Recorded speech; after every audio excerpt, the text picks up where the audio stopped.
Hello all. ഇന്ന് നമ്മൾ ചർച്ച ചെയ്യാൻ പോകുന്നത് Malayalam unit 4 paper 2 section A ഭാഗത്തിലെ ചെമ്മീൻ എന്ന പാഠഭാഗമാണ്. മലയാളത്തിന്റെ മോപ്പസാങ്.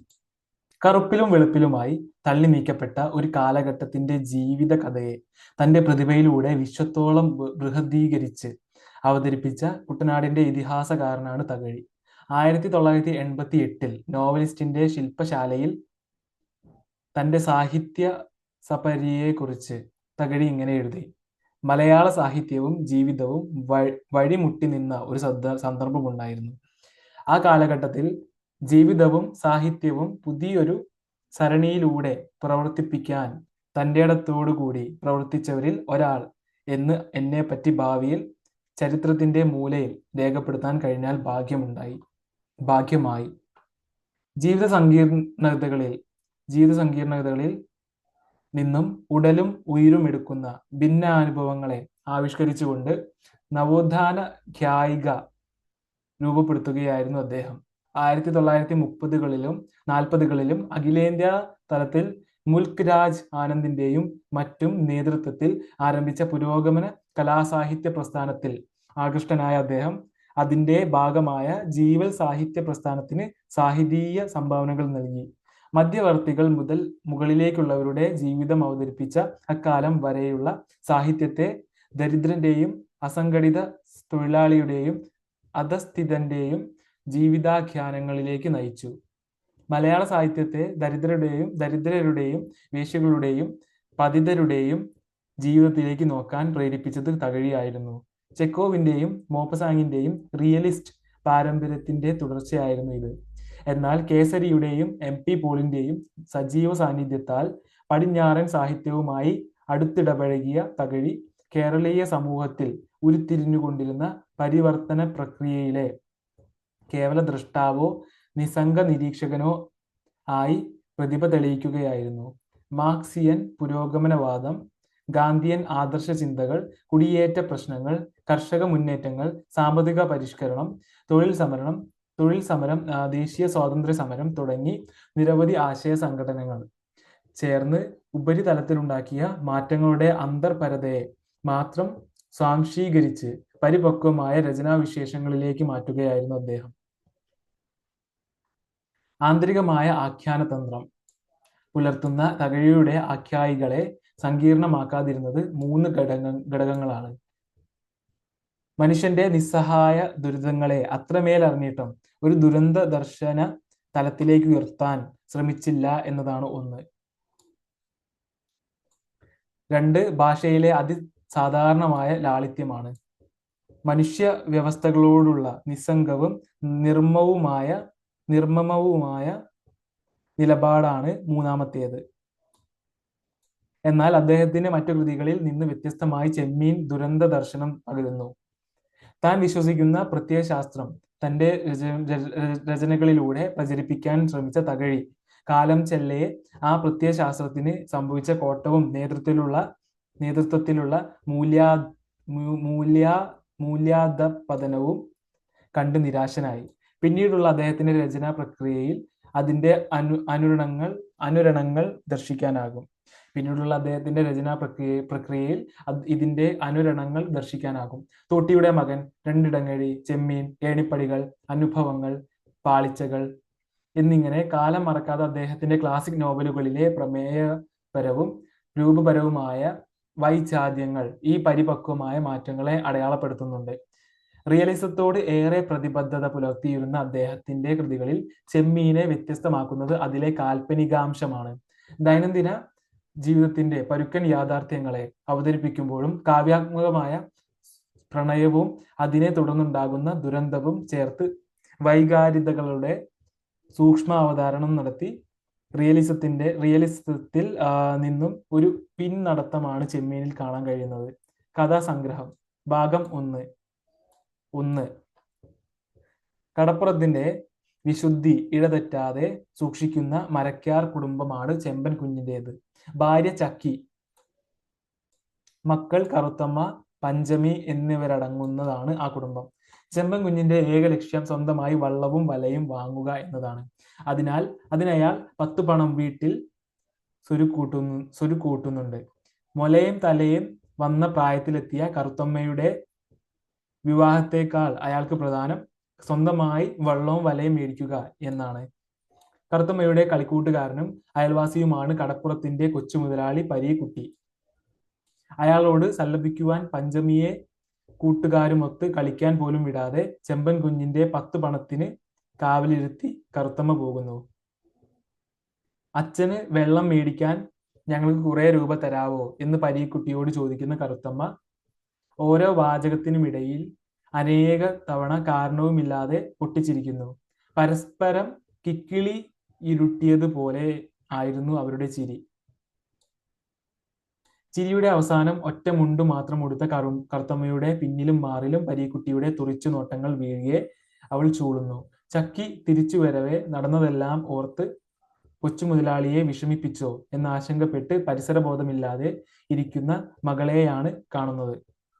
കറുത്തമ്മ കരയെ കയറ്റി വെച്ചിരിക്കുന്ന വള്ളത്തിന്റെ അടുത്ത് മറയെ നിന്ന് കൊച്ചു മുതലാളിയുമായി ചിരിക്കുകയായിരുന്നു എന്ന് പഞ്ചമയിൽ നിന്നറിയുന്ന ചക്കി മകൾക്ക് പരമ്പരയായി ലഭിച്ച തത്വശാസ്ത്രം പങ്കുവയ്ക്കുന്നു.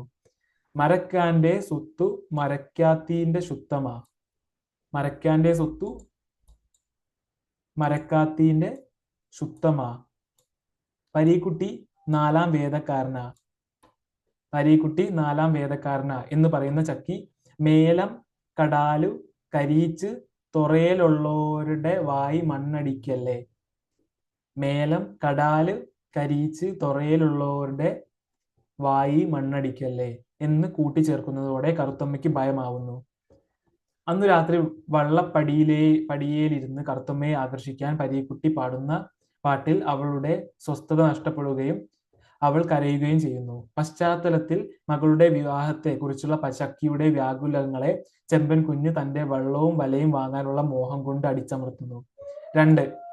പെണ്ണിന് പ്രായമായി എന്നും പെണ്ണു നിൽക്കുന്നിടത്ത് പിഴ വരാമെന്നും ചക്കി പറഞ്ഞത് ഓർക്കുന്ന ചെമ്പൻ കുഞ്ഞ് പിറ്റേന്ന് ഊണ് വിളമ്പിയ കറുത്തമ്മയെ സൂക്ഷിച്ചു നോക്കി. വെള്ളവും വലയും വാങ്ങണമെന്നുള്ള തന്റെ ജീവിതോദ്ദേശത്തിന് മേൽ മകളുടെ വിവാഹത്തെ കുറിച്ചുള്ള ആധികൾ മാറ്റിവെക്കുന്ന അയാൾ മകളോട് മകളെ നീ നിന്റെ തടി കാക്കണേ എന്ന് പറയുന്നു. ശേഷം പരീക്കുട്ടിയുമായി അയാൾ ദീർഘമായ സംഭാഷണത്തിൽ ഏർപ്പെടുന്നു. അന്ന് രാത്രി ചെമ്പൻ കുഞ്ഞിന്റെ ചെറ്റയിലേക്ക് 6-7 വല്ലക്കെട്ടുകളിൽ ഉണക്കമീൻ ചെമ്പൻ കുഞ്ഞും പരീക്കുട്ടിയും ചക്കിയും കൂടെ എടുത്തു വെക്കുന്നു. പിറ്റേന്ന് ആ ഉണക്കമീൻ കച്ചവടം നടത്തുന്നു. അന്ന് പരീക്കുട്ടി അവരുടെ വീട്ടിൽ വരവേ കറുത്തമ്മ ഓടി പുരക്കകത്ത് കയറി. അയാൾ പരിഭ്രമത്തോടെ വള്ളവും വലയും മോടിക്കാൻ രൂപ കൊടുത്തു എന്നും തന്നോട് ഇഷ്ടമാണോ എന്നും തിരക്കുന്നു. അവൾ ആവേശത്തോടെ ഇഷ്ടമാ എന്നും എനിക്ക് എന്നും ഇഷ്ടമായിരിക്കും എന്നും വാഗ്ദാനം ചെയ്യുന്നു. അന്ന് രാത്രി ചെമ്പൻ കുഞ്ഞും ചക്കിയും തികയാത്ത പണം കൊച്ചു മുതലാളി തന്നെ തരട്ടെ എന്ന് പരസ്പരം പറയുന്നു. തടി കാക്കണമെന്ന് പറഞ്ഞ അച്ഛനും അമ്മയും തന്നോടുള്ള പരീക്കുട്ടിയുടെ അനുരാഗത്തെ മുതലെടുക്കുന്നതറിഞ്ഞ കറുത്തമ്മ ജീവിതത്തിൽ ആദ്യമായി അവളുടെ അച്ഛനെയും അമ്മയെയും വെറുത്തു. കുറഞ്ഞൊരു ദിവസങ്ങൾ കൊണ്ട് കറുത്തമ്മ കാര്യം അറിയുന്നവളായി. അവൾ ചക്കിയോട് ഈർഷ്യ പ്രകടിപ്പിക്കുന്നു. ശേഷം പരീക്കുട്ടിയോട് കടപ്പെട്ടതിനെ കുറിച്ച് പറഞ്ഞ് വ്യാകുല ചിത്തയാകുന്ന മകളുടെ ധർമ്മസങ്കടം തിരിച്ചറിയുന്ന ചക്കി ചെമ്പൻ കുഞ്ഞിനോട് കറുത്തമ്മയുടെ വിവാഹ കാര്യവും പരീക്കുട്ടിയുടെ പണം തിരിച്ചു നൽകുന്നതിനെ കുറിച്ചും പറഞ്ഞു തെറ്റുന്നു. അന്ന് രാത്രിയിലും കുറെ ഉണക്കമീൻ വള്ളങ്ങൾ പരീക്കുട്ടി ചുമന്നുകൊണ്ട് വരികയും ചെമ്പൻ കുഞ്ഞ് സങ്കോചമേതുമില്ലാതെ അത് ഏറ്റുവാങ്ങുകയും ചെയ്യുന്നു. എന്നെന്നും കുനിച്ചു നിർത്തുന്ന ഒരു ഭാരമായാണ് കറുത്തമ്മയ്ക്ക് അത് അനുഭവപ്പെടുന്നത്. 3. ചെമ്പൻ കുഞ്ഞിന് പണം തികഞ്ഞതോടെ അയാൾ വള്ളവും വലയും അന്വേഷിച്ചു പോയി. ചെമ്പൻ കുഞ്ഞിന് പെട്ടെന്നുണ്ടായ വളർച്ചയിൽ അത്ഭുതവും അസൂയയും പൂണ്ട അരയന്മാർ ഇരുപക്ഷമായി തിരിഞ്ഞു. അയാൾക്ക് കടലിൽ നിന്നും കനകക്കട്ടി കിട്ടിയതാണെന്ന് ഒരു കൂട്ടരും അതല്ല അയാളുടെ നേട്ടം കൊണ്ടുണ്ടായതാണെന്ന് മറുപക്ഷവും വാദിച്ചു. അയാളുടെ ഉറ്റ കൂട്ടുകാരൻ അച്ഛൻ കുഞ്ഞിന്റെ ഭാര്യ നല്ല പെണ്ണ്, അച്ഛൻ കുഞ്ഞ് കയ്യിൽ കിട്ടണത് കുടിച്ചു തീർക്കുകയാണെന്ന് പറഞ്ഞ് വഴക്ക് കൂടുകയും അത് കേട്ട് പെട്ടെന്ന് ധനികനായ ചക്കി അവർക്കെതിരെ സംസാരിക്കുകയും ചെയ്യുന്നു. പിറ്റേന്ന് മുതൽ അച്ഛൻ കുഞ്ഞും തന്റെ കൂലി മുഴുവൻ വള്ളവും വലയും വാങ്ങാൻ കൂട്ടിവെക്കുകയാണ്. അയ്യൻ കുഞ്ഞിന്റെയും രാമൻ മൂപ്പന്റെയും നേതൃത്വത്തിൽ കുറെ പേർ സംഘടിച്ച് ചെമ്പൻ കുഞ്ഞ് തുറയിലെ നിയമങ്ങൾക്കെതിരെയായി പ്രവർത്തിച്ചു എന്ന് കണ്ടെത്തി അയാളെ വിലക്കാൻ പദ്ധതി തയ്യാറാക്കുന്നു. ചെമ്പൻ കുഞ്ഞിന് തലയും വലയും വന്ന ഒരു പെണ്ണുണ്ടെന്നും തുറയിലെ നിയമം അനുസരിച്ച് 10 വയസ്സിൽ പെണ്ണിനെ കെട്ടിക്കണമെന്നിരിക്കെ അത് മാറ്റി നിർത്തി അയാൾ വള്ളവും വലയും വാങ്ങാൻ തുനിയുന്നത് അക്ഷന്തവ്യമായ തെറ്റാണെന്ന് അദ്ദേഹം ആദ്യ കണ്ടെത്തൽ. രണ്ടാമതായി അരയൻ, വലക്കാരൻ, മുക്കുവൻ, മരയ്ക്കാൻ, പഞ്ചമജാതി എന്നിങ്ങനെ 5 ജാതിയിലുള്ളതിൽ വലക്കാരന് മാത്രമേ വള്ളവും വലയും വാങ്ങാൻ അധികാരമുള്ളൂ എന്നും ചെമ്പൻ കുഞ്ഞ് മുക്കുവൻ ആണെന്നും അവർ ന്യായം നിരത്തുന്നു. മൂന്നാമതായി തുറയിൽ അരയന് 7 ഇല പുകയിലയും 15 രൂപയും കാഴ്ചവെച്ച് അനുവാദം ചോദിക്കാതെ വള്ളവും വലയും വാങ്ങാൻ അനുവദിക്കില്ലെന്ന് അവർ കൂട്ടിച്ചേർത്തു. അച്ഛൻ കുഞ്ഞ് ചക്കിയെ കണ്ട് അരയന്മാരുടെ നീക്കങ്ങൾ അറിയിക്കെ ചക്കിയുടെ മനസമാധാനം നശിക്കുന്നു. കറുത്തമ്മയാകട്ടെ പരീക്കുട്ടിയെ തന്റെ വീട്ടുകാർ മുതലെടുക്കുന്നതോർത്ത് വ്യാകുലപ്പെടുകയും അവൾക്ക് അവനോട് ഇഷ്ടമാണോ എന്ന ചക്കിയുടെ ചോദ്യത്തിന് നേർക്ക് ശില പോലെ മൗനം സൂക്ഷിക്കുകയും ചെയ്തു. 4. തുറയിൽ അരയനെ കണ്ട് രാമൻ മൂപ്പനും അയ്യൻ കുഞ്ഞും വേറെ 2 പേരും പരാതികൾ അറിയിച്ചു. തുറയിൽ അരയൻ ചെമ്പൻ കുഞ്ഞിന്റെ വള്ളത്തിൽ ആരും ജോലിക്ക് പോകരുതെന്ന് ആജ്ഞാപിച്ചു. പരാതിക്കാർ എല്ലാ വീടുകളിലും കയറി ഇറങ്ങി തുറയിൽ അരയന്റെ ആജ്ഞ അറിയിച്ചു. കാളിക്കുഞ്ഞിന്റെ വീട്ടിൽ 4-5 പെണ്ണുങ്ങൾ കൂടിയിരിക്കുന്നു. വർത്തമാനം പറയുന്നത് ചക്കി മറഞ്ഞു നിന്ന് കേട്ടു. കറുത്തമ്മയ്ക്ക് പരീക്കുട്ടി സംബന്ധമാണെന്നും പരീക്കുട്ടി അവളെ വെച്ചുകൊണ്ടിരിക്കുകയാണെന്നുമാണ് അവർ പറയുന്നത്. ഇത് കേട്ട ചക്കി അവരോട് വഴക്കിന് ചെല്ലവേ സ്ത്രീകൾ ഓരോരുത്തരുടെയും അവിഹിത കഥകൾ പറയുന്നു. ഇതെല്ലാം കേൾക്കുന്ന കറുത്തമ്മ കടപ്പുറത്തിന്റെ തത്വശാസ്ത്രത്തിന് യാതൊരു അർത്ഥവുമില്ലേ എന്ന് ആശങ്കപ്പെടുന്നു. വഴക്കിനിടയിൽ ചക്കി തൊറയിലച്ചൻ വിലക്കുകയാണെങ്കിൽ 4-ാം വേദം കൂടും, അല്ലേൽ മാർക്കം കൂടും എന്ന് ദേഷ്യത്തിൽ അറിയിക്കെ തന്റെ അപഹരിക്കപ്പെട്ട ഹൃദയത്തെ ഓർത്ത് ആഗ്രഹങ്ങൾ നെയ്യുകയായിരുന്നു കറുത്തമ്മ. ചെമ്പൻ കുഞ്ഞ് പ്രതാപിയായ കണ്ടക്കോരന്റെ വള്ളവുമായി തുറയിലെത്തി. വള്ളം വാങ്ങിയതോടെ സ്വരുക്കൂട്ടിയ കാശെല്ലാം തീർന്ന അയാൾ ഒരവകാശം പോലെ പരീക്കുട്ടിയിൽ നിന്നും തുറയിലച്ചനെ പ്രീതിപ്പെടുത്തുവാൻ 30 രൂപയും വലയും മറ്റു അനുസാരികളും ഒരുക്കാൻ 500 രൂപയും കൈപ്പറ്റുന്നു. വള്ളം വാങ്ങിയതോടെ അഹങ്കാരിയായി മാറിയ അയാൾ തന്റെ ഉറ്റ തോഴനും തൊട്ടയൽവാസിയുമായ അച്ഛൻ കുഞ്ഞിനെ ജോലിക്കെടുത്തില്ല. വള്ളം ഇറക്കുന്നതിന് തലേന്ന് നടക്കുന്ന സദ്യക്ക് അടുത്ത ബന്ധുക്കളെ ക്ഷണിക്കാൻ നിയോഗിക്കപ്പെട്ട കറുത്തമ്മ പരീക്കുട്ടിയെ കാണുകയും അനിർവചനീയമായ പ്രണയവാസനകളിൽ മുഴുകുകയും ചെയ്യുന്നു. 5. ചെമ്പൻ കുഞ്ഞിന്റെ വള്ളം 7:30 വെളുപ്പിനെ ചടങ്ങുകളോടെ കടലിലിറക്കി. പടിഞ്ഞാട്ടു തൂക്കും തെക്കോട്ട് ചെരിവും തീർത്ത് കടലലകളിലൂടെ അത് ഐശ്വര്യത്തോടെ നീങ്ങി. വള്ളത്തിന്റെ കന്നിയാത്ര കാണാനെത്തിയവരെല്ലാം പിൻവാങ്ങിയപ്പോൾ പരീക്കുട്ടിയോട് ചക്കി ചാകര കഴിയുമ്പോൾ കാശ് തിരിച്ചു തരാം എന്നറിയിക്കുന്നു. എന്നാൽ തിരിച്ചു തരാനല്ല ഞാൻ തന്നത് എന്നും ഒരു വെള്ളവും വലയും മേടിക്കാനെ കൊണ്ട് കറുത്തമ്മ ചോദിച്ചു. അത് ഞാൻ കൊടുത്തു, അത് തിരിച്ചു വേണ്ട എന്നും പരീക്കുട്ടി മറുപടി നൽകുന്നു. പരുഷമായി പരീക്കുട്ടിയോട് മറുപടി പറഞ്ഞ് വീട്ടിലെത്തവേ പശ്ചാത്തലത്തിൽ പരീക്കുട്ടിയുടെ ശോകഗാനം മുഴങ്ങുന്നുണ്ട്. വള്ളം കടലിൽ ആദ്യമായി ഇറങ്ങിയപ്പോഴും ഇതേ ശോകഗാനം തന്നെയാണ് ആരോ പാടിയത്. വള്ളം നിറയെ മത്തിയുമായി വന്ന ചെമ്പൻ കുഞ്ഞിന്റെ സ്വഭാവത്തിന് ആകെ മാറ്റം സംഭവിച്ചിരുന്നു. പഞ്ചമി അടക്കം വള്ളച്ചോട്ടീന്ന് ഊപ്പ പെറുക്കാൻ വന്ന കുട്ടികളെ ആട്ടി ഓടിക്കുന്ന അയാൾ ഊപ്പ പെറുക്കി ഉണക്കി ശേഖരിച്ച് സമ്പാദ്യം നേടുക എന്ന ലക്ഷ്യവുമായി വന്ന പഞ്ചമിയെ പിടിച്ചു തള്ളുന്നു. ചില്ലറ വിൽപ്പനയ്ക്കായി മീൻ തേടി വന്ന സ്ത്രീകളെയും രൊക്കം കാശില്ലാത്ത പരീക്കുട്ടിയെയും അവഗണിച്ച് ഖാദർ മുതലാളിക്ക് അയാൾ മീൻ കച്ചവടം നടത്തി. ഒരു കച്ചവടവും കിട്ടാതെ പരീക്കുട്ടി ഇളിഭ്യനായി മടങ്ങുന്നു. ചെമ്പൻ കുഞ്ഞിനുണ്ടായ മാറ്റത്തെ ചക്കി തന്നെ വിശേഷിപ്പിച്ചത് അയാളു മീൻ കണ്ടപ്പോ പിശാശായി മുതലാളി എന്നാണ്. കൈ നിറയെ പണവുമായി വീട്ടിലെത്തിയ അയാൾ പരീക്കുട്ടിക്ക് മീൻ നൽകാത്തതിന് പറയുന്ന ന്യായം അയാൾക്കു മീൻ കൊടുത്താൽ ഒരു ദോഷമുണ്ട്, അയാൾക്ക് കൊടുക്കാനുള്ള ചക്രാത്തി തട്ടിക്കഴിയും. അന്ന് വൈകിട്ട് അച്ഛൻ കുഞ്ഞും മരക്കാത്തിയും തമ്മിൽ നടന്ന വഴക്കിനൊടുവിൽ അച്ഛൻ കുഞ്ഞ് ചെമ്പൻ കുഞ്ഞിനുണ്ടായ മാറ്റത്തെക്കുറിച്ച് മനുഷ്യനു ചക്രമുണ്ടാകുമ്പോൾ പഴയതെല്ലാം മറാക്കും എന്ന് പറയുന്നു. 6. ചെമ്പൻ കുഞ്ഞ് വല നനച്ചതൊന്നും പിഴച്ചില്ല. അയാളുടെ സമ്പാദ്യം നാൾക്കുനാൾ വർദ്ധിച്ചു വന്നു. പരീക്കുട്ടിയുടെ കൂടം ഏതാണ്ട് അടച്ച മട്ടാണ്. പരീക്കുട്ടിയുടെ വാപ്പ അബ്ദുള്ള വന്ന് കാശെല്ലാം കടപ്പുറത്തെ മരക്കാത്തിക്ക് കൊടുത്തു എന്ന് പറഞ്ഞ് അയാളെ കുറ്റപ്പെടുത്തിയിട്ട് പോയി.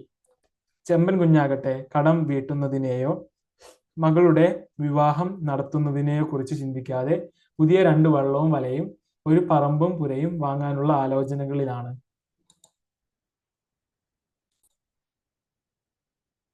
ചക്കിയാകട്ടെ ചെമ്പൻ കുഞ്ഞ് വിവരിക്കുന്ന സുഖങ്ങളെ കുറിച്ചുള്ള ആലോചനകളിലാണ്. അങ്ങനെ ഇരിക്കെ കടലിന്റെ നിറം ചുവപ്പാകുകയും കടലമ്മ ഋതുമതിയാവുകയും ചെയ്തു. പോള. ഓക്കെ. പിന്നെ കുറെ കാലത്തേക്ക് കൂരുണ്ടാവുകയില്ല. പോളക്കാലത്ത് വള്ളക്കാരെയും കൊണ്ട് പുറംകടലിൽ പോകുവാൻ ചെമ്പൻ കുഞ്ഞ് തീരുമാനിക്കുന്നു. ആ സമയത്ത് പട്ടിണിയാണെങ്കിലും പുറംകടലിൽ പോകാൻ മടിച്ച ജോലിക്കാരെ പറ്റുതരില്ല എന്ന് പറഞ്ഞ് അയാൾ ഭീഷണിപ്പെടുത്തുന്നു. അങ്ങനെ നിശ്ചിത കാലത്ത് പുറംകടലിൽ പോയവർ പഴമക്കാരുടെ വിശ്വാസങ്ങൾ തകർത്ത് മീനുമായി വന്നു. പട്ടിണി അധികമാകെ അരയത്തിമാർ തങ്ങളുടെ വീട്ടിലെ ഓട്ടു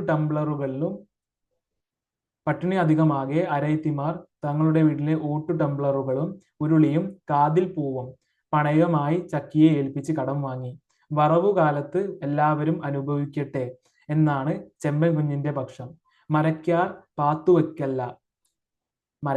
പാത്തുവെക്കല്ല എന്ന തത്വം പോലും അയാൾ തള്ളിപ്പറയുന്നു. വറവുകാലം കൊണ്ട് കുറെ ഓട്ടുപാത്രങ്ങളും പൊന്നും പൊടിയും കട്ടിലുമൊക്കെ അയാളുടെ ചെറ്റയ്ക്ക് സ്വന്തമായി. പരീക്കുട്ടിയാകട്ടെ ചാകരകാലത്തിനു വേണ്ടി തന്റെ കൂടത്തിൽ ഒരുക്കങ്ങളൊന്നും നടത്തുന്നില്ല. അയാളുടെ സാമ്പത്തികാവസ്ഥ പരുങ്ങലിലായിരുന്നു. അയാൾക്ക് നൽകാനുള്ള പണം നൽകുകയെന്ന കറുത്തമ്മയുടെ ആഗ്രഹത്തെ ചെമ്പൻ കുഞ്ഞ് മതിക്കുന്നില്ല. 7.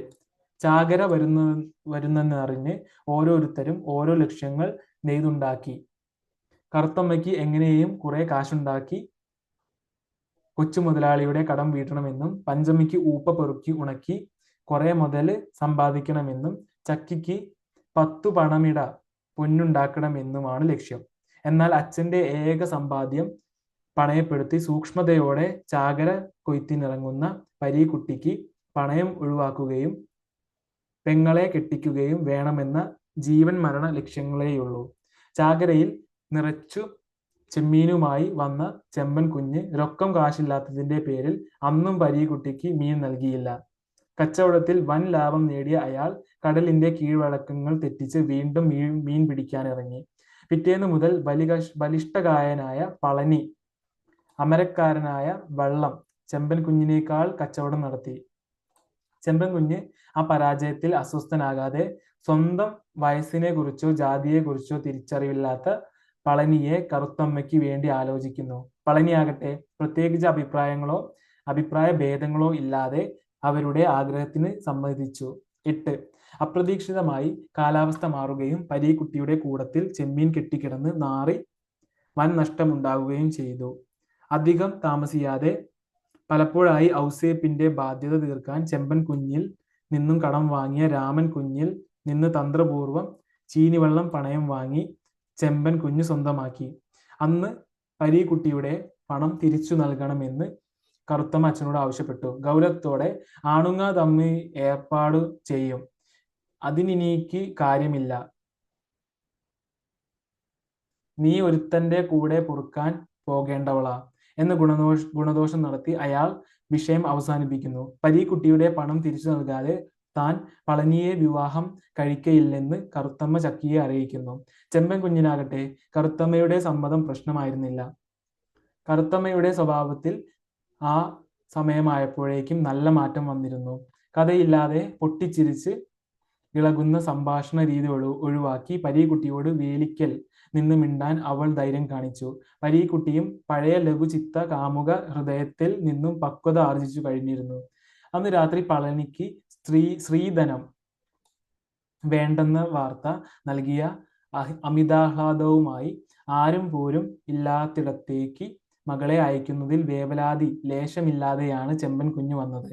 പരീക്കുട്ടിയുടെ കടം തീർക്കുവാൻ ചക്കിയും കറുത്തമ്മയും ചെമ്പൻ കുഞ്ഞിന്റെ പണപ്പെട്ടിയിൽ നിന്ന് ദിവസം ഒരു സംഖ്യ വീതം മോഷ്ടിച്ചു തുടങ്ങി. 9. വലിയ ചിട്ടവട്ടങ്ങളും ചടങ്ങുകളും ഒന്നുമില്ലാതെ കറുത്തമ്മയുടെയും പളനിയുടെയും കല്യാണം നിശ്ചയിക്കപ്പെട്ടു.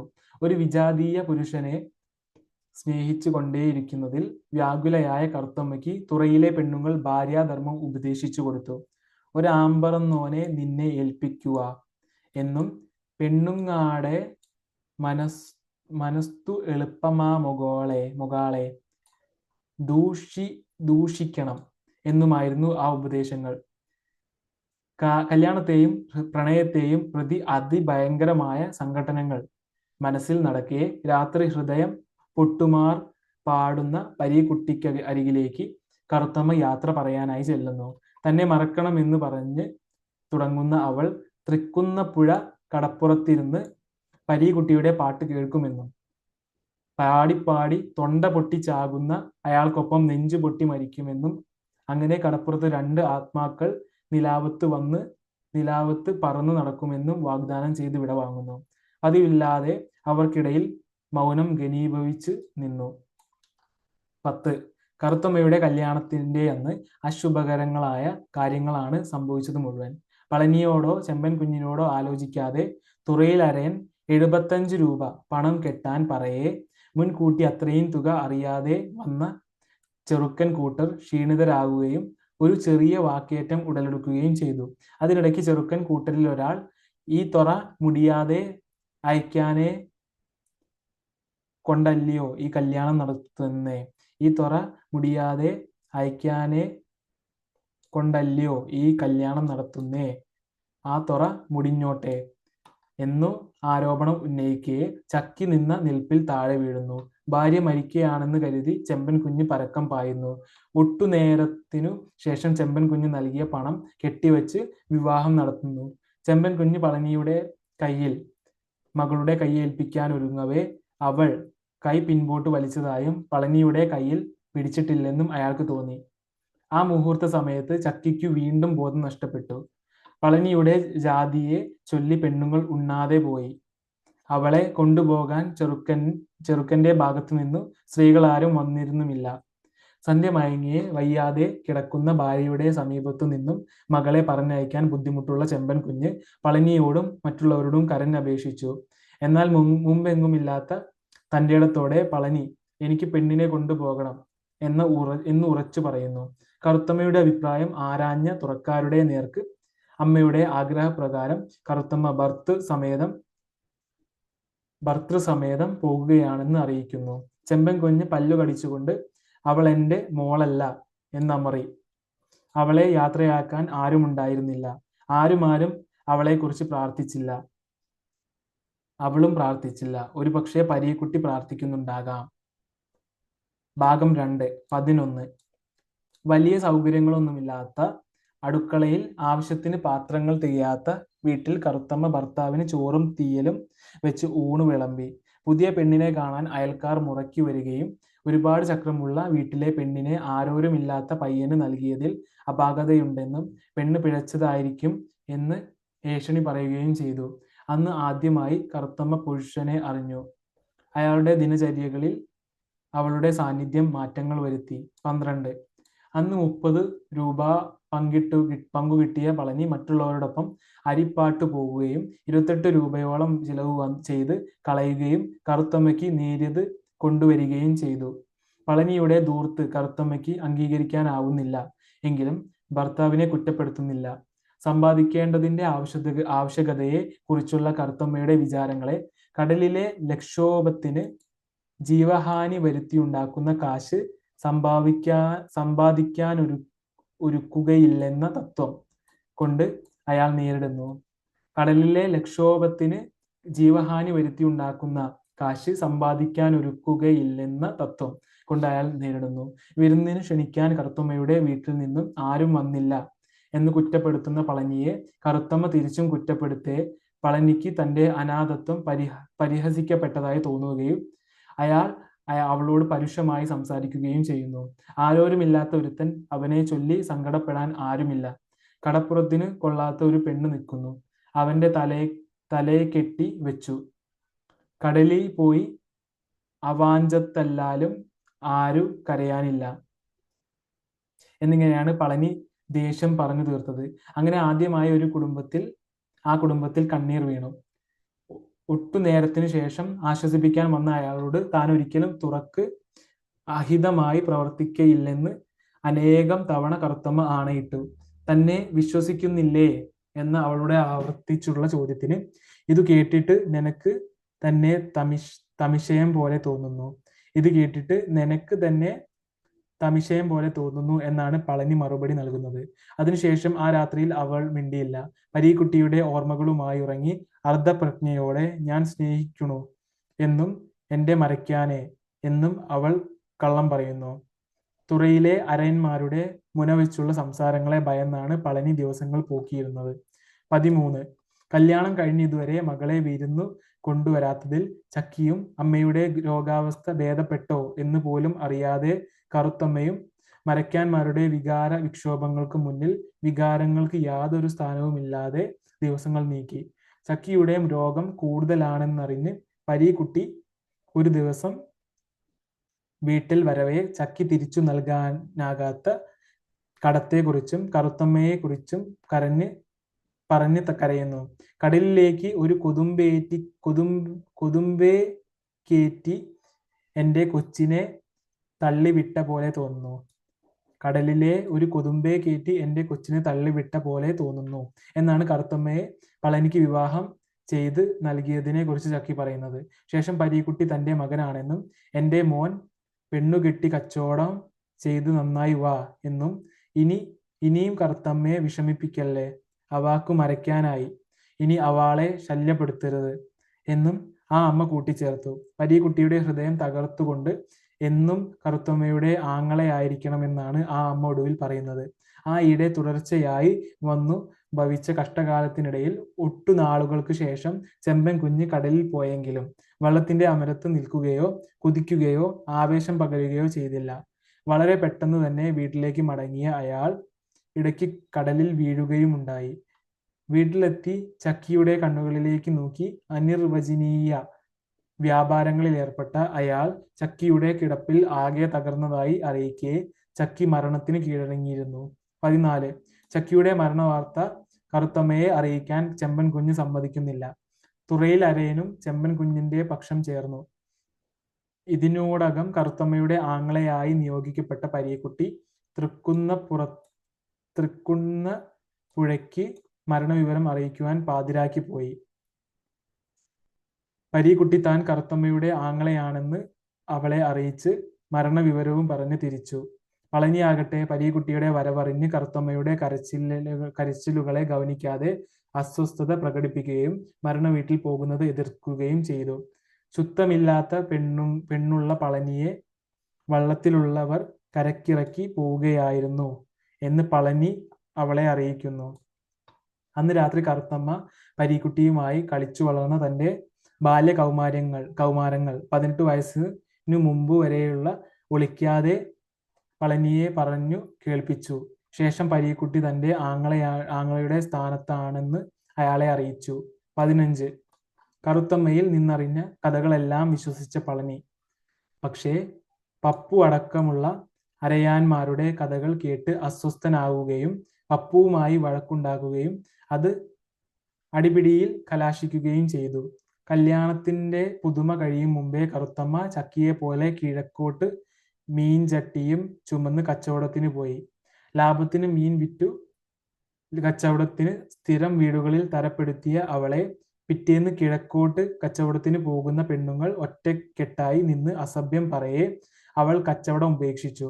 പിന്നീട് മീൻ ഉപ്പിലിട്ട് ഉണക്കി ശേഖരിച്ചു വെക്കാൻ ആരംഭിച്ചു. കറുത്തമ്മയുടെയും പളനിയുടെയും ജീവിതം ആവേശങ്ങൾ ഏതുമില്ലാത്ത ഒരു നിരപ്പിലായി കഴിഞ്ഞിരുന്നു. ഉറ്റവരാരും ഇല്ലാതിരുന്ന കാലത്ത് പളനിക്ക് ആ തുറയിൽ കിട്ടിയിരുന്ന സ്നേഹവും സൗഹൃദവും സ്വീകരണവും അതിനോടകം നഷ്ടപ്പെട്ടിരുന്നു. വള്ളത്തിന്റെ അമരക്കാരനായിരുന്ന ബലിഷ്ഠകായൻ ഇടങ്ങളിലേക്ക് ചുരുക്കപ്പെട്ടു കഴിഞ്ഞു. പരമ്പരയാ കിട്ടിയ വിശ്വാസങ്ങളുടെ ബലത്തിൽ തുറക്കി ചേരാത്ത കറുത്തമ്മയുടെ ഭർത്താവിനെ അരയന്മാരും അരയത്തിമാരും പേടിച്ചു. കടൽ വേലയ്ക്ക് കൊള്ളാത്തവനെന്ന പേരിൽ അധികം വൈകാതെ അവന്റെ വള്ളത്തിൽ പോക്ക് നിഷേധിക്കപ്പെട്ടു. 16. അങ്ങനെ കറുത്തമ്മ കാരണം ഒരു നല്ല മരയ്ക്കാന് ഭ്രഷ്ടു വന്നു.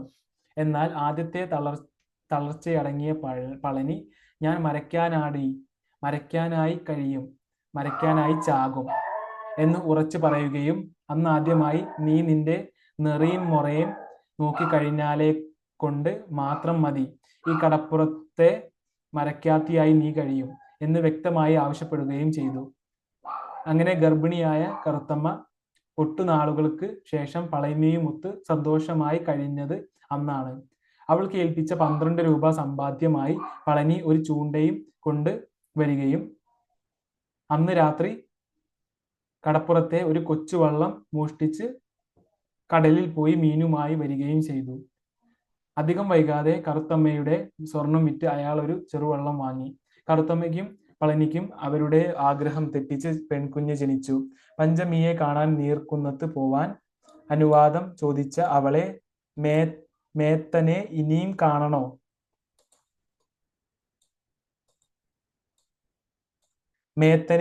കാണണോ എന്ന ചോദ്യവുമായി പളനി നേരിടവേ തന്റെ ജീവിതത്തിൽ വീണ കരിനിഴൽ ഒരിക്കലും മാറില്ലെന്ന തിരിച്ചറിവിൽ അവൾ എത്തുന്നു. 17.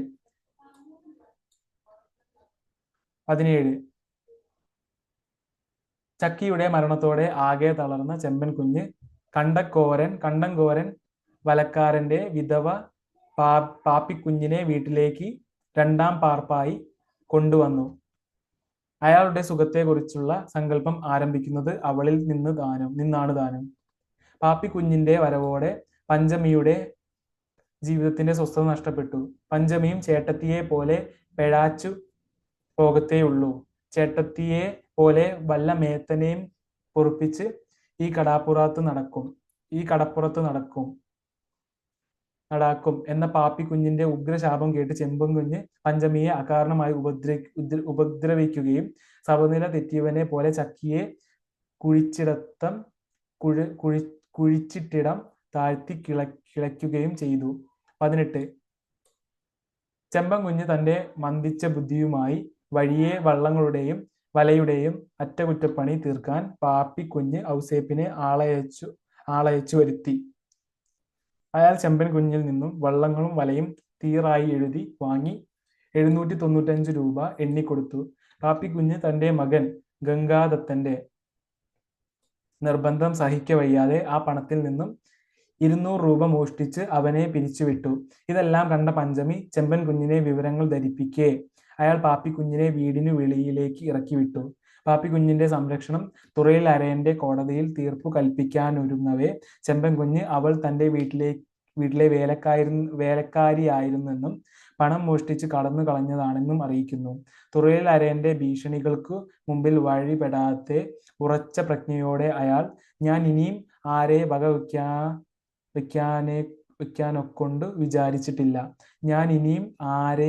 വകവെക്കാനൊക്കൊണ്ട് വിചാരിച്ചിട്ടില്ല, ആരെയും വകവെക്കാനുദ്ദേശമില്ല. മടികാന മൊണ്ടലേ വഴി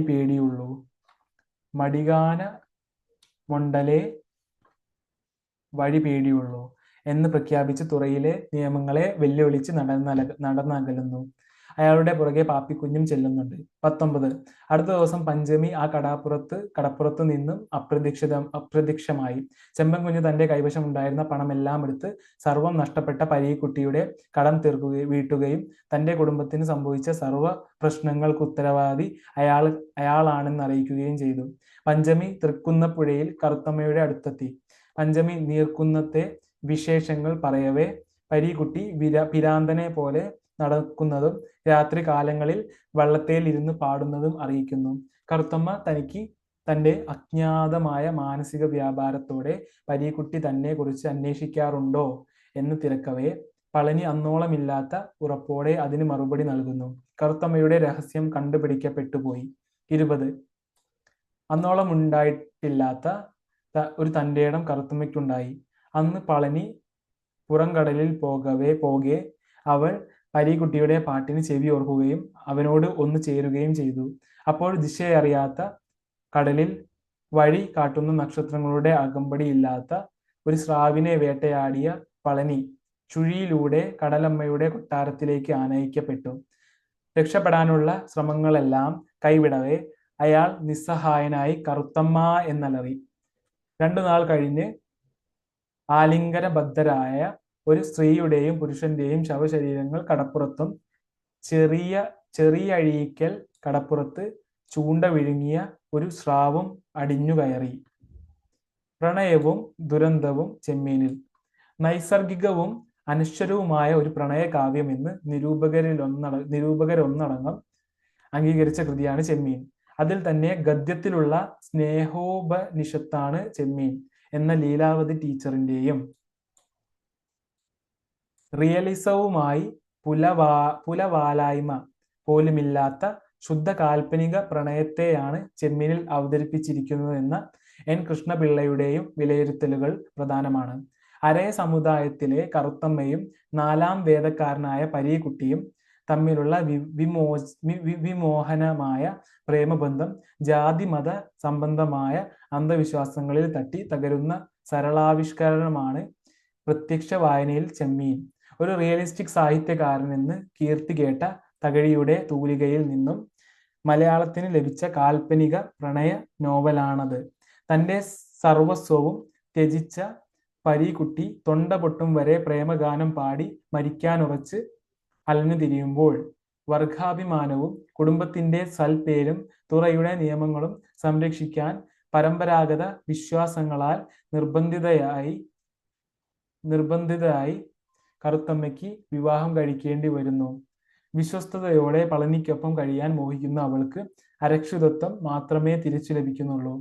ഒടുവിൽ ആ ചുവടിളകി തുടങ്ങുകയും അടിച്ചമർത്തപ്പെട്ട പ്രണയം ഊക്കോടെ കുതിച്ച് പായുകയുമാണ് ചെയ്യുന്നത്. നോവലിൽ പ്രണയത്തിന്റെ ആദ്യ കിരണങ്ങൾ പരീക്കുട്ടിയുടെയും കറുത്തമ്മയുടെയും ബാല്യ കൗമാരങ്ങളിൽ ഉദിച്ചിട്ടുണ്ടാകണമെന്ന സൂചനകളാണ് ഉള്ളത്. അവരുടെ തുറിച്ചുനോട്ടങ്ങളിലും പൊട്ടിച്ചിരികളിലും രഹസ്യ കാഴ്ചകളിലും അതിന്റെ സൂചനകളുണ്ട്. കാരണമേതുമില്ലാതെ ഉറക്കെ പൊട്ടിച്ചിരിക്കാനും കളിവാക്കുകളിൽ പിണങ്ങി ഒറ്റയ്ക്കിരിക്കുമ്പോൾ കൂട്ടുകാരനെ വേദനിപ്പിച്ചോ എന്നോർത്ത് ആകുല ചിത്തയാകാനും അവന്റെ നോട്ടങ്ങളിൽ ചൂളാനും അവളിലെ കാമുകിക്കു മാത്രമേ കഴിയുമായിരുന്നുള്ളൂ. പ്രണയ വാഗ്ദാനങ്ങൾ ഏതും ലഭിക്കും മുമ്പേ അവളെ തന്റേതെന്ന മട്ടിൽ നോക്കാനും കളി പറയുവാനും ഇക്കിളിപ്പെടുത്തുവാനും രാത്രിയിൽ മധുരതരമായി പാടുവാനും അവന് മാത്രമേ കഴിയുന്നുള്ളൂ. വെള്ളവും വലയും വാങ്ങാനുള്ള അച്ഛന്റെ സ്വപ്നങ്ങളെക്കാൾ അവനെ കീഴ്പ്പെടുത്തുന്നത് അവളുടെ സഹായ അഭ്യർത്ഥനയാണ്. പ്രണയ വാഗ്ദാനങ്ങൾ ഏതും കൈമാറും മുമ്പേ അവൾക്ക് അവൻ തന്റെ സമ്പാദ്യത്തിലേറിയ പങ്കും നൽകുന്നത് അതുകൊണ്ടാണ്. ചെമ്പൻ കുഞ്ഞിനാൽ തിരസ്കരിക്കപ്പെടുമ്പോൾ അവൻ അവൾക്ക് സമ്മാനിച്ച തുകയെ കുറിച്ച് ആകുലതകളില്ല. നഷ്ടപ്പെട്ട ജീവിതം കരുപിടിപ്പിക്കാനാവാതെ തളരുമ്പോഴും തനിക്ക് നഷ്ടമാകുന്ന കറുത്തമ്മയെ കുറിച്ചുള്ള ആദികളെ അവനുള്ളൂ. വിവാഹിതയാകുമ്പോഴും മുമ്പും പരീക്കുട്ടിയുടെ കടം വീട്ടാനുള്ള കറുത്തമ്മയുടെ നിഷ്കളങ്ക വാസനകളെ മാനിക്കാതെ വയ്യ. തിരസ്കരണം സാമൂഹിക നിയമങ്ങളുടെയും പാരമ്പര്യത്തിന്റെയും.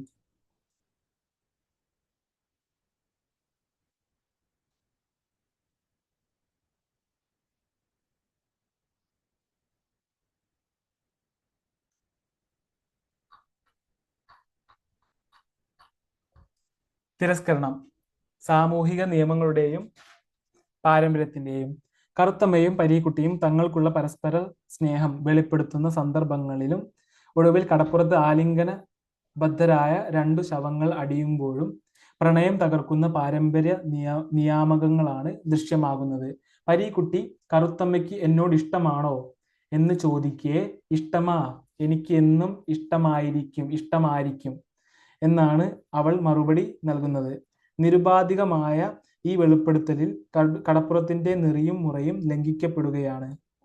അവരിരുവരും 2 സമുദായങ്ങളെ പ്രതിനിധാനം ചെയ്യുന്നു എന്നതും സാമൂഹിക തലങ്ങൾ അവരെ വേർതിരിക്കുന്നു എന്നതും അവിടെ വിഷയമാകുന്നില്ല. വിവാഹ തലേന്ന് കറുത്തമ്മ നെഞ്ചുപൊട്ടി പാടുന്ന പരീക്കുട്ടിയോട് യാത്ര പറയവേ കറുത്തമ്മ പോയാൽ പിന്നെ കറുത്തമ്മ എന്നെ ഓർക്കുമോ? ഓർത്തില്ലേലും ഈ കടപ്പുറത്തിരുന്ന് ഞാൻ പാടും എന്നിങ്ങനെ പരീക്കുട്ടി അറിയിക്കുന്നുണ്ട്. അപ്പോൾ കുലധർമ്മങ്ങളെ ഒന്നാകെ വിസ്മരിച്ച് ലംഘിച്ച് ഞാൻ എന്നും കൊച്ചു മുതലാളിയെ ഓർക്കുമെന്ന് കറുത്തമ്മ ഉറപ്പിച്ചു പറയുന്നു. ലോകനീതിയെ അപ്രസക്തമാക്കി പ്രണയിനി തന്റെ കാമുകനെ കുറിച്ചുള്ള ഓർമ്മ ജീവിതാവസാനം വരെ തുടരുമെന്ന യഥാർത്ഥ സ്നേഹത്തിന്റെ പ്രഖ്യാപനമാണിത്. തമ്മിൽ പിരിയുന്ന നേരത്തു പോലും അവിശുദ്ധ മാംസബാന്ധവത്തിന് അവർ മുതിരുന്നില്ല എന്ന വാസ്തവം എടുത്തു പറയത്തക്കതാണ്. കറുത്തമ്മയുടെ സുഖമാണ് തന്റെ ഏറ്റവും വലിയ ആശ എന്ന് പറയുക വഴി കറുത്തമ്മയാണ് തന്റെ സർവസ്വം എന്ന് അടിവരയിടുകയാണ് പരീക്കുട്ടി. നിരുപാധികമായ സ്നേഹത്തിന് മാത്രമേ ഇങ്ങനെ പ്രഖ്യാപിക്കാനാവൂ. പിന്നീട് എല്ലാ മറകളും ഭേദിച്ച് അയാൾ പറയുന്നു, ഞാൻ ഇവിടെ ഇരുന്ന് പാടും, ഉറച്ചു പാടും.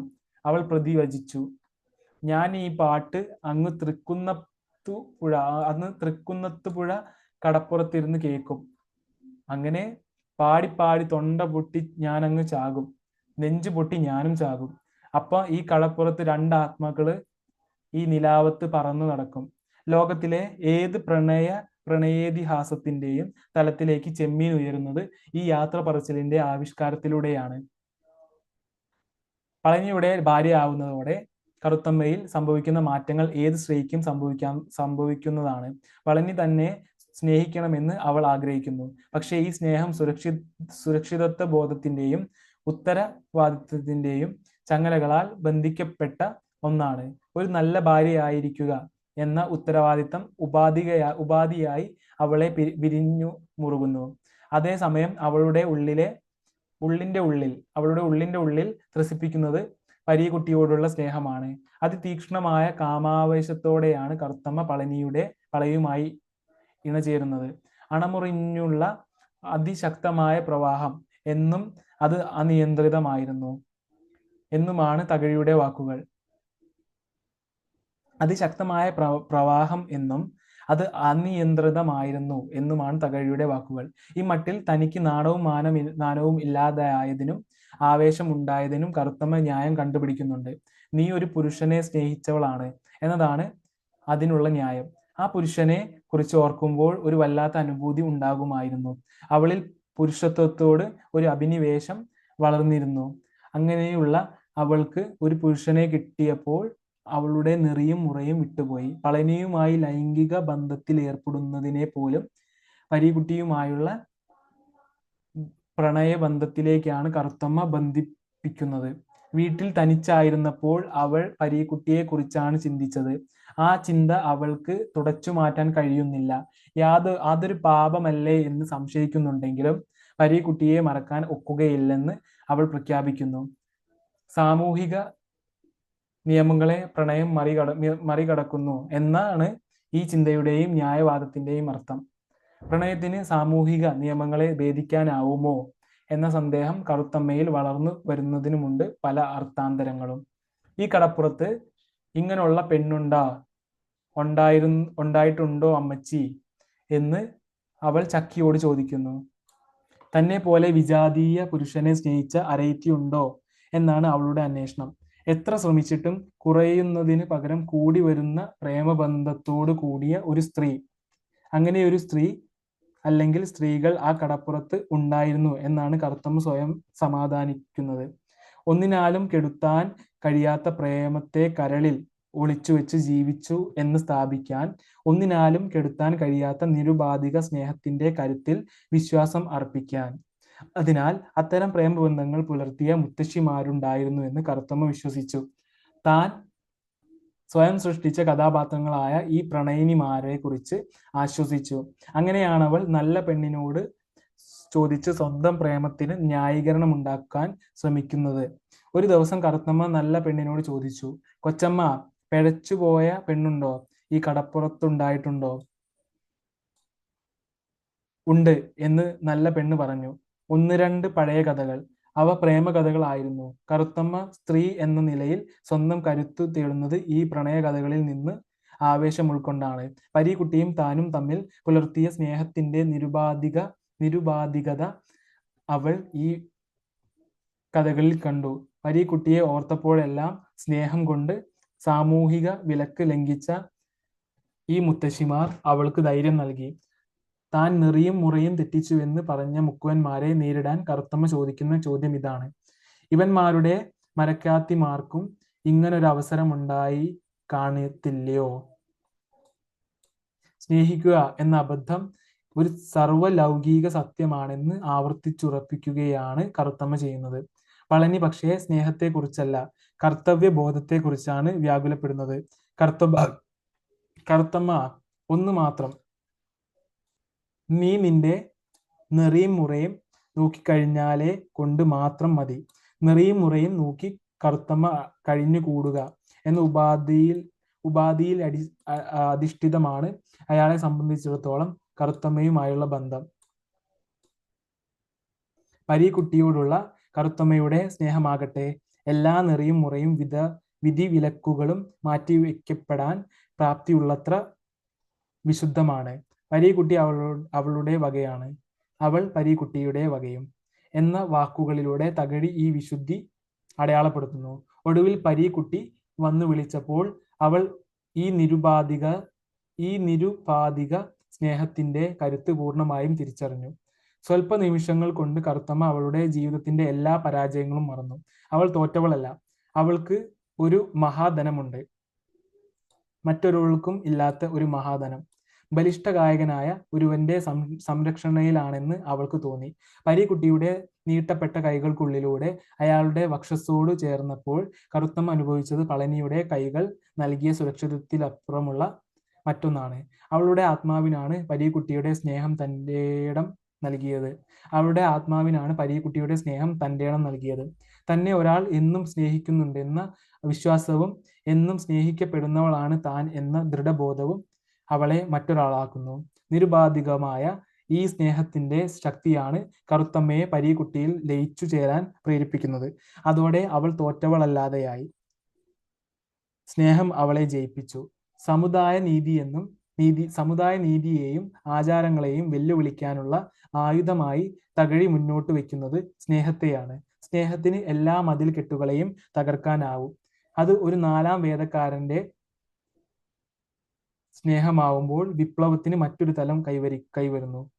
കടപ്പുറത്തിന്റെ നെറികൾ സൃഷ്ടിക്കുന്ന വിലക്കുകളെ ഭേദിക്കാനുള്ള വേറെയും ചില വഴികളെ പറ്റി തകഴി സൂചിപ്പിക്കുന്നുണ്ട്. തുറയിൽ അരയന് ചെമ്മൻ കുഞ്ഞിനെയും കുടുംബത്തെയും പാഠം പഠിപ്പിക്കുമെന്നും അയലത്തെ പെണ്ണുങ്ങൾ പറഞ്ഞപ്പോൾ ചക്കി ചോദിക്കുന്നതിങ്ങനെ: എന്നാ ചെയ്യാനാ? അങ്ങു നാലാം വേദം കൂടും, അല്ലേൽ മാർക്കം കൂടും. നാലാം വേദം കൂടലും മാർക്കം കൂടലുമാണ് അരയ സമുദായത്തിന് മുമ്പാകെ ആചാരനിഷ്ഠകളിൽ നിന്ന് മുക്തമാകാനുള്ള മോചനമാർഗം.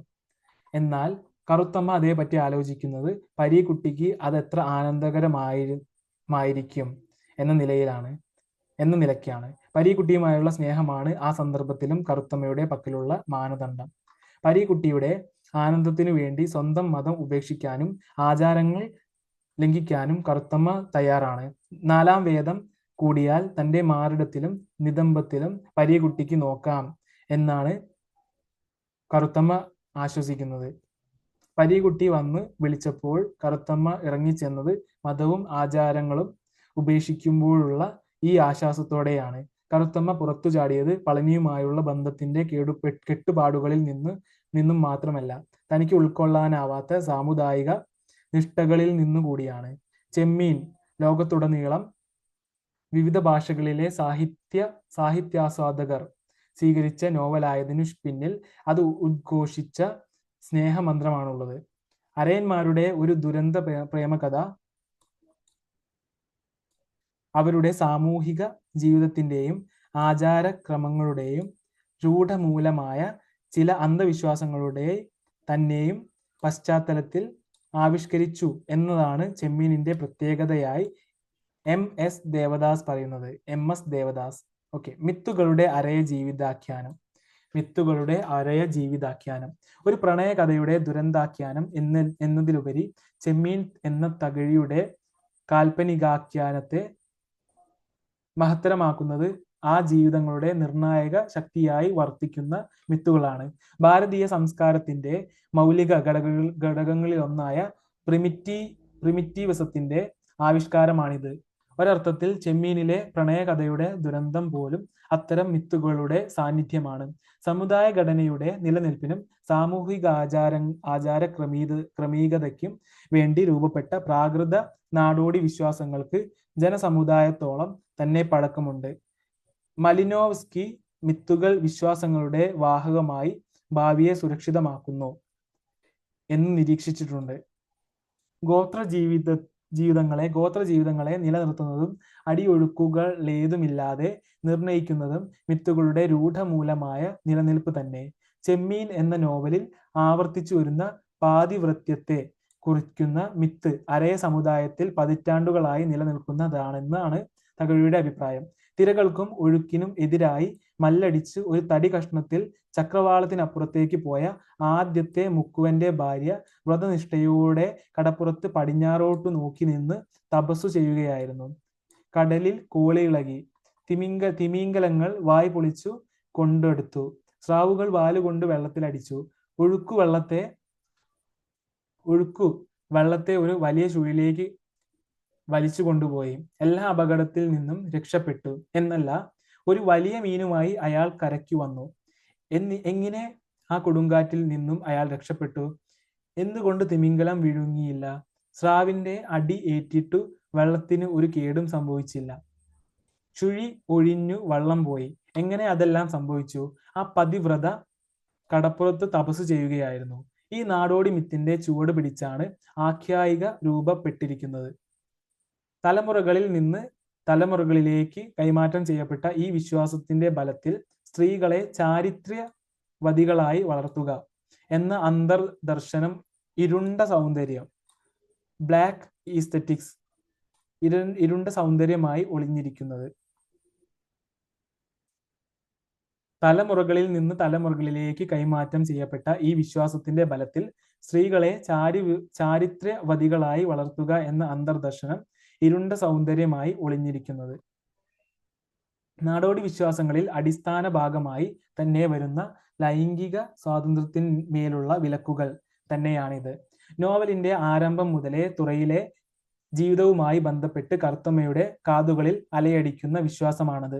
4 മരക്കാത്തികൾ ഒന്നിച്ചു കൂടുന്നിടത്തെല്ലാം അത് ആവർത്തിക്കപ്പെടുന്നു. പരീക്കുട്ടിയോട് അടുക്കുന്നതിൽ നിന്നും നിരന്തരമായി മിത്ത് തീർക്കുന്ന ദുരന്ത ഭീതി അവളെ അകറ്റുന്നു.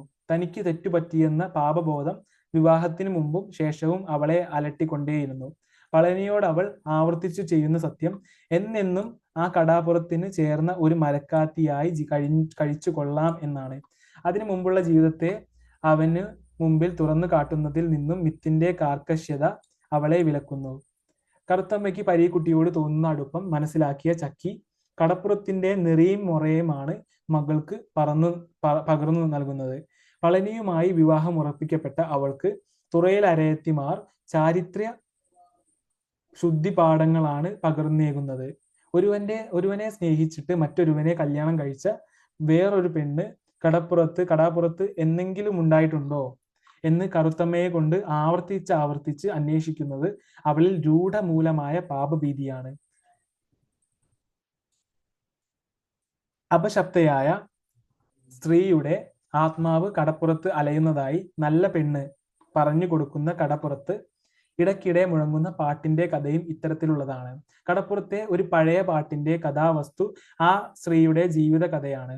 അവൾ പിഴച്ചതിന്റെ ഫലമായി മലയോളം പൊക്കത്തിൽ കടലിൽ തിരകൾ ഉയർന്ന് കരയ്ക്കുരുണ്ട് കയറി. വിഷമുള്ള കടൽ പാമ്പുകൾ കരയിൽ നുരച്ചു നടന്നു. ഗുഹ പോലെ വായുള്ള കടൽ ജന്തുക്കൾ വായ് തുറന്ന് വള്ളങ്ങളുടെ പിന്നാലെ പാഞ്ഞു. അതും ഒരു പ്രേമകഥയായിരുന്നു. ഇന്ന് ചുത്തവും വൃത്തിയും നഷ്ടപ്പെട്ടെങ്കിലും കടലിന്റെ മകൾ ചാരിത്രം സൂക്ഷിക്കണം എന്നാണ് നല്ല പെണ്ണ് അവളെ ഉപദേശിക്കുന്നത്. കറുത്തമ്മയ്ക്ക് തന്നോട് യാത്ര പറയാൻ വരുന്ന കൊച്ചു പെൺപിള്ളവരോട് കരിയില പോലെ ഈ കടപ്പുറത്ത് പറന്നു നടക്കരുത് എന്ന കനപ്പെട്ട ഉപദേശം മാത്രമേ നൽകാനുള്ളൂ. ചുറ്റുപാടുകൾ അവളിൽ തീർത്ത പാരമ്പര്യ വിശ്വാസങ്ങളുടെ കാതലാണ് ആ ഉപദേശം. വിവാഹിതയായി തൃക്കുന്നപ്പുഴയിലെത്തിയ കറുത്തമ്മയെ സ്ത്രീകൾ നേരിടുന്നത് അവൾ കടപ്പുറം മുടിപ്പിക്കാനേ കൊണ്ട് വന്നിരിക്കുക എന്ന് പറഞ്ഞുകൊണ്ടാണ്. പുതുപ്പെണ്ണിന്റെ സൗന്ദര്യത്തെയും ആരോരുമില്ലാത്ത പളനിയുമായുള്ള ബാന്ധവത്തെയും തുറക്കാർ വിലയിരുത്തുന്നത് പെണ്ണു പിഴയായിരിക്കും, വല്ല വിധേയനെയും കടപ്പുറത്തുനിന്ന് പറഞ്ഞയച്ചാൽ മതിയെന്നായിരിക്കും എന്നിങ്ങനെയാണ്. കറുത്തമ്മയ്ക്ക് ശുദ്ധം ഇല്ലാത്തതിനാൽ പളനിക്കൊപ്പം കടലിൽ പോകാൻ അരയന്മാർ ഭയപ്പെടുന്നത് ഇതോടനുബന്ധിച്ച് ഓർക്കേണ്ടതാണ്. ചക്കിയുടെ മരണ വിവരം അറിയിക്കുവാൻ പരീക്കുട്ടി വരവേ, അയ്യോ വേണ്ട കടലിൽ പോയിരിക്കുക, കാറ്റും കോളുമുള്ള കടലിൽ എന്ന് കറുത്തമ്മയെ കൊണ്ട് പറയിപ്പിക്കുന്നതും ഇത്തരം മിത്തുകൾ തന്നെയാണ്. കടപ്പുറത്തിന്റെ കഥനങ്ങളും മിത്തുകളും പളനിയുടെ മരണത്തോടെ രൂഢമൂലം പ്രാപിക്കുകയാണ്. ഒറ്റയ്ക്ക് അവളുടെ അരയൻ കടലിൽ പോയിരിക്കുകയാണ്, അങ്ങ് പുറംകടലിൽ ചൂണ്ടയിടുകയാണ്. അപ്പോൾ ആ ആദ്യ മുത്തശ്ശിയെ പോലെ അവളും കടൽക്കരയിൽ നിന്ന് തപസ് ചെയ്യേണ്ടവളാണ്. അവൾ പരീക്കുട്ടിയെ കുറിച്ച് ഓർക്കുന്നു. ഈ ജന്മം അവൾ പരീക്കുട്ടിയെ മറക്കുകയില്ല. പരീക്കുട്ടി അവളുടെ വകയാണ്, അവൾ പരീക്കുട്ടിയുടെ വകയും. പരീക്കുട്ടിയുടെ നീട്ടപ്പെട്ട കൈകൾക്കുള്ളിൽ കൂടി അയാളുടെ വക്ഷസോട് ചേരെ ചുഴിയിൽ അകപ്പെട്ട പളനി കറുത്തമ്മ എന്ന് അലറി വിളിക്കുകയാണ്. കറുത്തമ്മയുടെ ചാരിത്ര്യ നിഷ്ഠയ്ക്ക് മാത്രം രക്ഷിക്കാൻ കഴിയുമായിരുന്ന അയാൾ അവൾ തനിക്ക് നൽകിയ വാഗ്ദത്തങ്ങൾ തെറ്റിച്ചു എന്ന് തിരിച്ചറിയുകയാണ്. കടലിൽ പോകുന്നതിൽ നിന്നും കൂട്ടുകാർ ഒറ്റപ്പെടുത്തിയപ്പോൾ അയാൾ അലറിയ അലർച്ചയുടെ വകഭേദം തന്നെയാണ് ചതിക്കപ്പെട്ടുവെന്ന് തിരിച്ചറിയേ അയാൾ പ്രകടിപ്പിക്കുന്നത്. ശേഷം കടൽ തീരത്ത് അടിഞ്ഞ ആലിംഗനബദ്ധരായ ശവശരീരങ്ങളും ചൂണ്ട വിഴുങ്ങിയ സ്രാവും മിത്തിന്റെ സാക്ഷ്യങ്ങളാകുന്നു. പ്രണയവും ചാരിത്രശുദ്ധിയുമായി ബന്ധപ്പെട്ടു വരുന്ന ഈ മിത്തുകളോടൊപ്പം തന്നെ പരീക്കുട്ടി കൂടോത്രം ചെയ്ത് തന്റെ മകളെ വശത്താക്കിയതായിരിക്കണമെന്ന് ചക്കിയുടെ ചിന്തകളും ചെമ്പൻ കുഞ്ഞിന്റെ വള്ളത്തിന്റെ ആദ്യ യാത്രയുടെ ലക്ഷണ നിർണയവും നോവലിൽ അവതരിപ്പിച്ചിരിക്കുന്നത് ആഖ്യായികയിലെ നാടോടി വിശ്വാസ സാന്നിധ്യം എന്ന നിലയിലാണ്. ചെമ്മീനിനെ ലോക പ്രശസ്തമാക്കാൻ സഹായിച്ച മുഖ്യ ഘടകങ്ങളിൽ ഒന്നാണ് അതിൽ ആവിഷ്കരിച്ചിരിക്കുന്ന പാതിവൃത്യ സങ്കല്പമിത്ത് എന്ന് ഡോക്ടർ KM തരകൻ അഭിപ്രായപ്പെടുന്നുണ്ട്. ചെമ്മീനിലെ ഭാഷ. മലയാള സാഹിത്യ പൈതൃകത്തിന്റെ കാരണവന്മാരിൽ പ്രമുഖനായ തകഴി വാക്യഘടനയിലും പദപ്രയോഗത്തിലും ലാളിത്യം സൂക്ഷിക്കുന്നു. കാൽപ്പനികവും ഭാവാത്മകവുമായ അംശങ്ങളെ അദ്ദേഹം ആഖ്യാന പരിസരത്തു നിന്ന് അകറ്റി നിർത്തിയിരുന്നു. ചെമ്മീനിന് മുമ്പ് വരെ R.E. ആഷർ അദ്ദേഹത്തിന്റെ ഭാഷയെക്കുറിച്ച് പറയുന്നത് തകഴി ചെമ്മീൻ എഴുതിയ ഭാഷ എന്ന നിലയിലാണ് മലയാളം പടിഞ്ഞാറൻ നാടുകളിൽ അറിയുന്നത് എന്നാണ്. കേവലാനുകരണങ്ങളായിരുന്ന ആദ്യകാല രചനകളിൽ ആലങ്കാരിക ഭാഷ ഉപയോഗിച്ചിരുന്ന അദ്ദേഹം പിന്നീട് ഒരു അടിസ്ഥാന ശൈലിയിൽ ഉറച്ചു നിൽക്കുന്നതായി കാണാം. ഹെമിംഗ്വേയുടെ ആദ്യകാല നോവലുകളിൽ എന്ന പോലെ വിശേഷണ പദങ്ങൾ ഒഴിവാക്കിയ ചെറിയ വാചകങ്ങൾ അടങ്ങിയ ശൈലിയാണ് തകഴി പിന്തുടരുന്നത്. പുറംകടലിൽ വെച്ചുണ്ടായ പളനിയുടെ മരണത്തിന്റെ വർണ്ണന മാത്രമാണ് ഇതിനൊരപവാദം. ആവർത്തനത്താൽ ഉപേക്ഷിക്കാവുന്ന പല ഭാഗങ്ങളും കൃതിയിൽ കണ്ടെത്താമെങ്കിലും ക്ലിഷ്ടമായ ഭാഷ അതിനെ ലഘൂകരിക്കുന്നു. തകഴിയുടെ പക്വമായ ശൈലിക്ക് മുക്തകണ്ഠമായ പ്രശംസ നൽകിയ പ്രൊഫസർ ജോസഫ് മുണ്ടശ്ശേരി തിരഞ്ഞെടുത്ത കഥകളുടെ മുഖവുരയിൽ തകഴിയുടെ ഭാഷാശൈലിയെ പറ്റി അദ്ദേഹം പഠിച്ചത് ജീവിതത്തിന്റെ വ്യാകരണമാണ്, എഴുതിയത് ജീവിതത്തിന്റെ ഭാഷയും എന്നാണ് പറയുന്നത്. തകഴിയുടെ ആദ്യകാല കൃതികളിൽ വാഗ്മികതയേക്കാൾ വാചാലതയ്ക്കാണ് പ്രാധാന്യം. വസ്തുസ്ഥിതി കഥനമാണ് ആഖ്യാനത്തിന്റെ ചിട്ടകൾ. വർണ്ണനകൾ അധികമില്ലെങ്കിലും വിവരണങ്ങൾ കുറവല്ല. അന്തരീക്ഷ സൃഷ്ടിക്കും കഥാപാത്രങ്ങളുടെ ബാഹ്യ പ്രകൃതി അവതരിപ്പിക്കുന്നതിനും വസ്തുസ്ഥിതി കഥനം തന്നെയാണ് പിന്തുടരുന്നത്. വിശ്ലേഷണത്തിന് ശ്രമിക്കുമ്പോൾ കാര്യങ്ങൾ പരത്തി പറയാനുള്ള കൗതുകം ഒഴിവാക്കുന്നില്ല. ചെമ്മീൻ മുതൽ കയറ് വരെയുള്ള ആഖ്യായികളിൽ അഭിധയേക്കാൾ ലക്ഷണയ്ക്കാണ് പ്രാധാന്യം. ചെമ്മീനിൽ ഈ അർത്ഥ വ്യതിയാനത്തിന്റെ ആരംഭം കാണാം. രണ്ടിടങ്ങഴിയിൽ കൃഷിക്കാരന്റെയും തോട്ടിയുടെ മകനിൽ പട്ടണ തൊഴിലാളിയുടെയും കഥ പറയാൻ ഈ രീതി തന്നെയാണ് അവലംബിച്ചിരിക്കുന്നത്. മൗനത്തിന്റെ അർത്ഥാന്തരങ്ങൾ ഒളിഞ്ഞും തെളിഞ്ഞും ഭാഷാ ശൈലിയെ സ്വാധീനിക്കുന്നതിന്റെ ഉത്തമ ഉദാഹരണമാണ് ചെമ്മീൻ. കറുത്തമ്മയുടെയും പരീക്കുട്ടിയുടെയും പ്രണയ ദുരന്തങ്ങൾ ഈ മൗനത്തിലൂടെയാണ് അവതരിപ്പിച്ചിരിക്കുന്നത്. കാരൂരിന്റെയും ബഷീറിന്റെയും കൃതികളിൽ കേൾക്കാൻ കഴിയുന്ന മൗനത്തിന്റെ മുഴക്കങ്ങൾ തന്നെയാണിത്. അരയ ജീവിതാഖ്യാനം ചെമ്മീനിൽ. അരയ സമുദായത്തിന്റെ പച്ചയായ ജീവിതാവിഷ്കാരമാണ് ചെമ്മീൻ. കടപ്പുറത്തെ വിശ്വാസങ്ങളും ജീവിത രീതിയും ഭാഷാക്രമവുമാണ് രചനയിൽ തകഴി സ്വീകരിച്ചിരിക്കുന്നത്. അനേകം നാടോടിത്ത വിശ്വാസങ്ങളാലും ആചാരങ്ങളാലും ബന്ധിതമാണ് അരയന്റെ ജീവിതം. തുറയിൽ അരയനാണ് അവരുടെ വിശ്വാസ സംരക്ഷകൻ. ഓരോ അരയന്റെയും ജീവിതത്തിലെ എല്ലാ തുടക്കങ്ങൾക്കും തുറയിൽ അരയന് ദക്ഷിണ നൽകി അനുവാദം വാങ്ങിയിരിക്കണം. ചെമ്മീനിൽ വള്ളം വാങ്ങുന്നതിനും വിവാഹം നടത്തുന്നതിനും ഉൾപ്പെടെ തുറയിൽ അരയന്റെ അനുവാദം വാങ്ങുന്നതായി കാണാം. ഇത്തരം കീഴ്വഴക്കങ്ങൾക്ക് ചെമ്പൻ കുഞ്ഞ് എതിരായിരുന്നുവെങ്കിലും തുറയിൽ അരയൻ വിലക്കുമെന്നതിനാൽ ആചാരങ്ങൾക്ക് കീഴ്പ്പെടുകയായിരുന്നു. കറുത്തമ്മയുടെ വിവാഹ ദിനത്തിൽ ആരോടും ആലോചിക്കാതെ അവകാശ പണം നിശ്ചയിക്കുന്നതിൽ തുറയിൽ അരയന്റെ നിയാമക ശക്തി ദൃശ്യമാകുന്നുണ്ട്. ചെമ്പൻ കുഞ്ഞ് ഇത്തരം കീഴ്വഴക്കങ്ങളെ ലംഘിക്കുന്നത് തനിക്ക് മുകളിൽ ആകാശവും താഴെ ഭൂമിയും എന്ന സ്ഥിതി വരുമ്പോൾ മാത്രമാണ്. പ്രായമായ പെണ്ണ് വീട്ടിൽ നിൽക്കുമ്പോൾ വള്ളവും വലയും വാങ്ങിക്കാൻ സമ്മതിക്കുകയില്ല. അതൊക്കെ കടപ്പുറത്തിന്റെ ലംഘിക്കാൻ പാടില്ലാത്ത നിയമങ്ങളാണ്. തുറയ്ക്ക് നാഥനായ അരയൻ ആ നിയമങ്ങൾ നടത്തും. ചെമ്പൻ കുഞ്ഞ് വള്ളവും വലയും വാങ്ങുന്നത് ഇഷ്ടപ്പെടാത്ത ഈ തുറക്കാർ പരാതി അറിയിക്കുകയും തുറയിൽ അരയന്റെ അടുത്തു തന്നെ ചെമ്പൻ കുഞ്ഞ് വള്ളവും വലയും വാങ്ങുന്നത് ഇഷ്ടപ്പെടാത്ത തുറക്കാർ പരാതി അറിയിക്കുന്നതും തുറയിൽ അരയന്റെ അടുത്തു തന്നെ.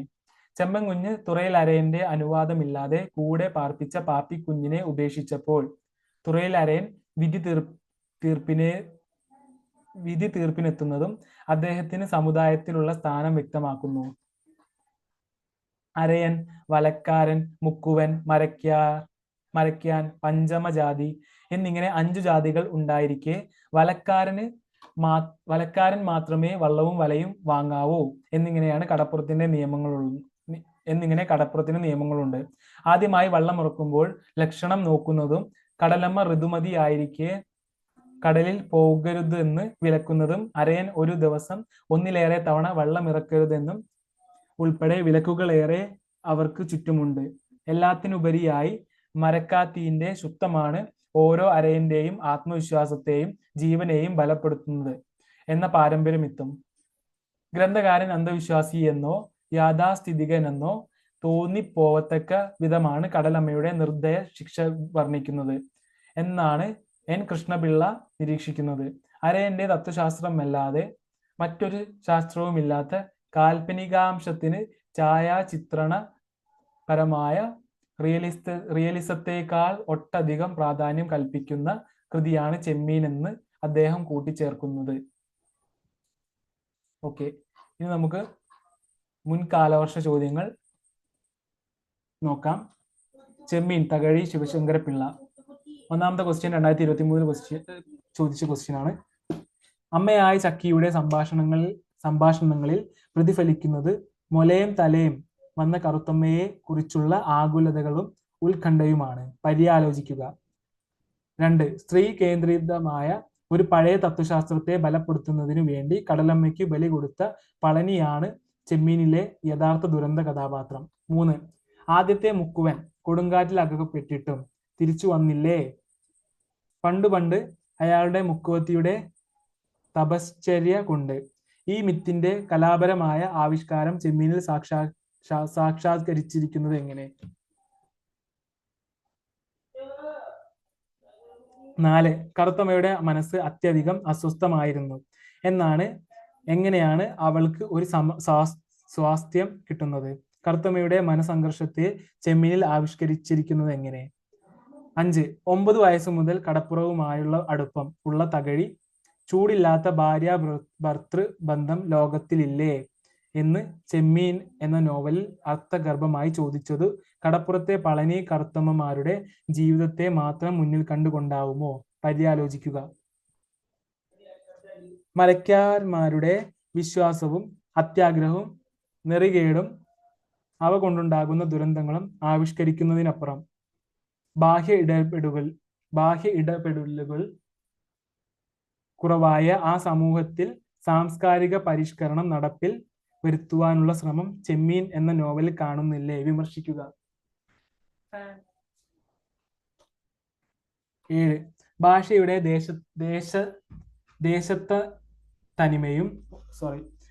ദേശത്തനിമയും പ്രണയത്തിന്റെ ദുരന്ത ഭാവസ്ഥലികളുമാണ് ചെമ്മീൻ എന്ന നോവലിനെ കാലാതിവർത്തിയാക്കുന്നത് എന്ന നിരീക്ഷണം നിരൂപണ ബുദ്ധിയാ പരിശോധിക്കുക. 8. ഒരു സാധാരണ പ്രേമകഥയിൽ നിന്ന് ചെമ്മീനിലെ പ്രമേയത്തെ വ്യത്യസ്തമാക്കുന്ന ഘടകങ്ങളെ ചൂണ്ടിക്കാട്ടുക. 9. കഥാപാത്രങ്ങളുടെ അന്തർഗത സഞ്ചാരപഥങ്ങളെ കടലിന്റെ ശാന്തവും രൗദ്രഭരിതവുമായ ഭാവങ്ങളുമായി സമന്വയിപ്പിക്കുന്ന ടെക്നിക്കാണ് ചെമ്മീൻ എന്ന രചനയുടെ ശക്തി. വിലയിരുത്തുക. 10. ചെമ്പൻ കുഞ്ഞ് പറഞ്ഞു, എനിക്കിനി ഒരു ബാധ്യതയേയുള്ളൂ, തന്റെ കാശ്. എന്നെ നശിപ്പിക്കാനെ കൊണ്ട് താൻ എൻ്റെ മകളെ പിഴപ്പിക്കാൻ വിചാരിച്ചു തന്ന കാശ് ഇന്നാ. ഈ സന്ദർഭം ചെമ്പൻ കുഞ്ഞിന്റെ സ്വഭാവ ചിത്രീകരണത്തിലെ പരിവർത്തനമായി കാണാമോ? വിശദമാക്കുക. 11. നിസ്സഹായനായ ഒരുവനെ പറ്റം ചേർന്ന് ഒറ്റപ്പെടുത്തുന്ന ആൾക്കൂട്ടമാണ് ചെമ്മീനിലെ സമൂഹം. അനാഥനായി ജനിക്കുകയും ജീവിക്കുകയും ചെയ്ത പളനിയെ പോലെ ഏകാഗിയായ കഥാപാത്രം പിൽക്കാലത്തെ ആധുനിക സാഹിത്യത്തിൽ പോലും ഉണ്ടായിട്ടുണ്ടോ എന്ന് സംശയമാണ്. VC ശ്രീജന്റെ ഈ നിരീക്ഷണത്തെ സമർത്ഥിക്കുക. 12. മുക്കുവരുടെ നാടോടി ഭാഷ, നാടോടി ജീവിതം, പുരാവൃത്തം, സംസ്കാരം, പ്രദേശം തുടങ്ങിയ ആഖ്യാന പശ്ചാത്തലം ചെമ്മീൻ എന്ന നോവലിന്റെ പ്രണയ ദുരന്ത പ്രമേയ ആവിഷ്കരണത്തിന് ഗുണപരമായി പ്രവർത്തിക്കുന്നതെങ്ങനെയെന്ന് വിശദമാക്കുക. 13. കറുത്തമ്മയുടെ വ്യക്തിത്വം വേണ്ട വിധത്തിൽ പ്രകടമാക്കാൻ തകഴി ശ്രമിച്ചിട്ടില്ല എന്ന ആരോപണത്തിൽ കഴമ്പുണ്ടോ? വ്യക്തമാക്കുക. 14. ഒരു സംഘം എന്ന നിലയിൽ മുക്കുവരുടെ ദൈനംദിന പ്രവർത്തനങ്ങൾ സജീവമായി ചിത്രീകരിക്കുന്നതിൽ തകഴി അസൂയാർഹമായ വിജയം നേടിയിട്ടുണ്ട്. നിരൂപിക്കുക. 15. ചെമ്മീൻ ഒരു അനശ്വര പ്രേമ കഥ മാത്രമാണെന്ന് കരുതാമോ? യുക്തിപൂർവ്വം നിരൂപിക്കുക. 16. സാമൂഹിക യാഥാർത്ഥ്യങ്ങളെക്കാൾ ഭാവനാത്മകമായ കാൽപ്പനിക ഭംഗിക്കാണ് ചെമ്മീൻ എന്ന നോവലിൽ മുൻതൂക്കമുള്ളത്. ചർച്ച ചെയ്യുക. 2015-ലും 2011-ലും സെയിം ക്വസ്റ്റ്യൻ ചോദിച്ചിട്ടുണ്ട്. ഓക്കെ. 17. ചെമ്മീൻ എന്ന നോവലിന് ഒരു പ്രത്യേക മാനം നൽകാൻ അതിലെ മിത്തിന് കഴിഞ്ഞുവോ? പരിശോധിക്കുക. 18. മലയാള നോവലിന്റെ ഇതിവൃത്തത്തിലും പാത്രാവതരണത്തിലും പ്രതിപാദന രീതിയിലും സംഭവിച്ച മാറ്റങ്ങൾ ഇന്ദുലേഖ, ചെമ്മീൻ, ഖസാക്കിന്റെ ഇതിഹാസം എന്നീ നോവലുകളെ മുൻനിർത്തി വിശദമാക്കുക. 19. ഒരു ദുരന്ത നായികയായി കറുത്തമ്മയെ അവതരിപ്പിക്കുന്നതിൽ തകഴി എത്രമാത്രം വിജയിക്കുന്നുണ്ട്? പരിശോധിക്കുക. 20.